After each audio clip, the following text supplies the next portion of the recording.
Heart, I'm so sorry that we didn't get to meet today.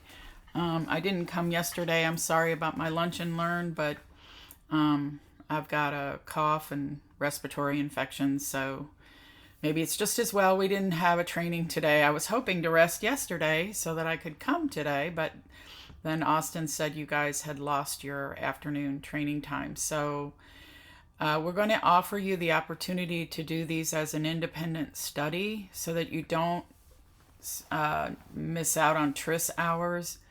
So I've taken what I was going to do with you in person and made it into a little independent study assignment. And hopefully this little recording will help you understand it. So you'll start by listening to these two videos. You don't really even have to watch them. You can listen. But if you watch them, you'll see what they're talking about, of course. But if you can't do that because of time and you just need to listen to them, that's actually fine. It's okay to do it together as team members and watch at the same time or listen at the same time. It's also okay to do it on your own. It's really up to you. I'm not sure what Austin will be able to give you in terms of time to get it done. So I'm just going to leave that up to Austin and Jessica to figure that out with you.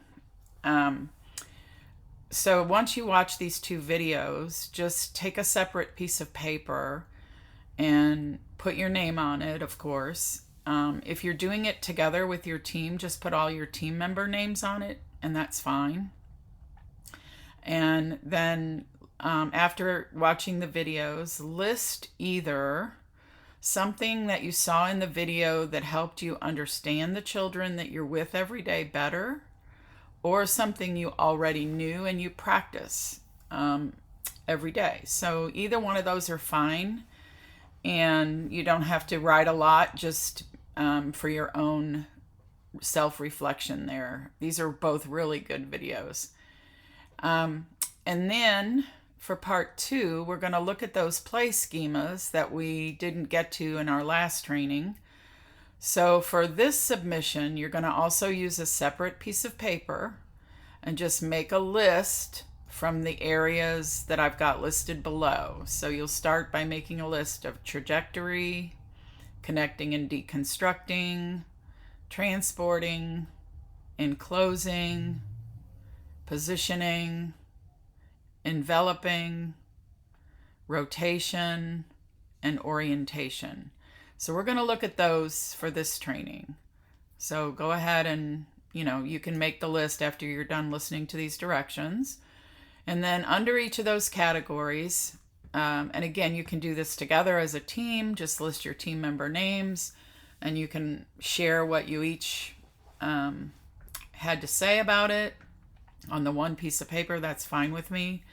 Or if you're doing it on your own, you can submit it that way. That's, of course, also fine. Just make sure your name's are on it so I can give everybody credit. So under each of the categories, just make a note of something under each category that you're doing a lot of already, and then one thing you want to do more of in the future. So that's 2 separate things for each category. And then when you submit, you'll just submit these separate pieces of paper with the name of the people who participated, or your own name if you're by yourself, of course, and your list of items from the directions. So that would be from the videos and from this list of skills here. Or not skills, play schemas, sorry. They're practicing skills. I'm hoping that seeing these schema items as play schema, that you'll start to see some of the behavior that you look at with children that maybe feels challenging. Instead of seeing it as, quote, behavior, it will start to make sense that this is just what kids are doing because the brain is building constructs using these play schemas. Doesn't mean they're not frustrating sometimes. Especially there's one, the trajectory, where, of course, children throwing things from the high chair is not fun for us. But at least we understand they're not doing something bad or wrong, and it's not a behavior problem. I hope that helps for now, just as an example. And of course, you can always contact me at my email and ask me questions. So hopefully this little video will help you make sense of the TRIS independent study.